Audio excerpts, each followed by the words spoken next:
want to have that same connection with them that he has with his audience. And I would say it's even harder nowadays to be able to maintain that connection. There's so many distractions, cell you're phones. right, I think, so to be able to actually have an audience that's watching you, that must feel really good when It people sure does, are just man. like a phone grab away from you lose them. That's my favorite thing is looking up and not seeing phones. Yeah.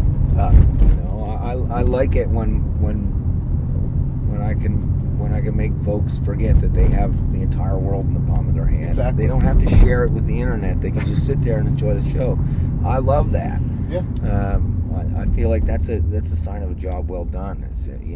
Creating if they can just have their own moment. That's what I'm always looking for. It's just these little moments that are just for me, and I think that that's what social media has kind of taken away from us. It's just these little instances for just for ourselves, and they're important. I think we could all stand to have a few more of them, and I think what better place to have those than at a rock and roll show. 100%. Well, thanks for creating this moment for me and the my viewers. pleasure. This is such a blast. I thought it would be super weird, but I'm kind of into it. Yeah. Well, maybe next time you're in town, we'll do another one. Please, anytime. All right. Well, that's it for this episode with Adam Baldwin. Be sure to check out his music, and we'll see you next time.